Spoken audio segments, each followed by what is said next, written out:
हम सबों को ऐसा क्यों लगता है कि धर्म या भक्ति का मार्ग बहुत आसान है और उस पर सरलता से चला जा सकता है। वास्तव में धर्म और भक्ति का मार्ग बहुत कठिन मार्ग है और इस पर अगर कोई चलना चाहे तो उसके लिए जीवन में अनुशासन और संयम का होना बहुत ज़रूरी होता है। सांसारिक जीवन के बंधनों मोह माया से जब तक मन नहीं टूटता है, जब तक अपने आप को आप अलग नहीं पाते हैं, तब तक आप पूरी तरह से कभी भी ईश्वर को समर्पित नहीं हो सकते हैं। ये हमारी भूल धारणा है कि हम महज मंदिर जाकर ईश्वर दर्शन करके, पूजा पाठ करके, मंत्र जप करके या सत्संग करके ईश्वर को पा सकते हैं।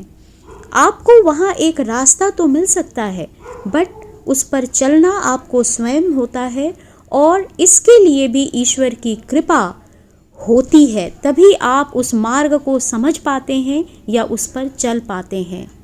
जब तक आप अपने आप को एकांत में बैठना नहीं सीखेंगे, जब तक आत्मविश्लेषण करना नहीं सीखेंगे, जब तक इस मानव जीवन के लक्ष्य को नहीं समझेंगे, तब तक आप कभी भी अपने जीवन को ईश्वर के प्रति समर्पित नहीं कर सकते हैं।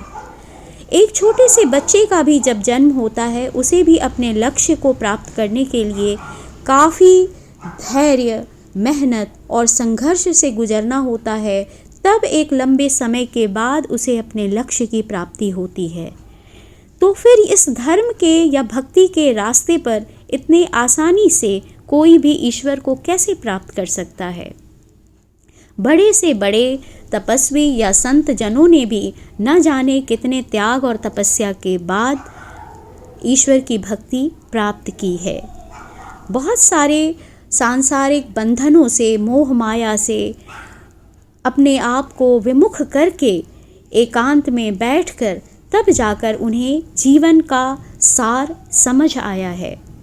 इसीलिए अगर कोई वास्तव में इस जीवन के लक्ष्य को या सार को समझना चाहे तो उसके लिए सबसे पहले एकांत में बैठना, आत्मविश्लेषण करना, अपने मानव रूपी जीवन को समझना और इस जीवन के लिए ईश्वर के शुक्रगुजार होना, हर दिन अपनी जाने अनजाने गलतियों या अपराधों के लिए क्षमा याचना करना, इन सब गुणों को धीरे धीरे अपने अंदर डेवलप करने की ज़रूरत पड़ती है और सतत प्रयास से और संयम से ही आप धीरे धीरे उस रास्ते पर आगे बढ़ते हैं।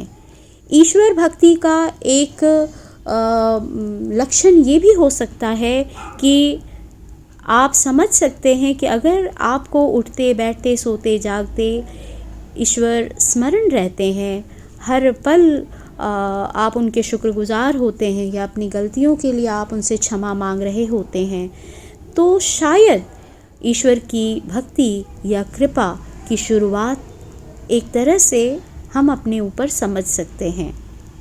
नहीं तो फिर जीवन इन बाह्य आडंबरों में ही गुजर जाता है।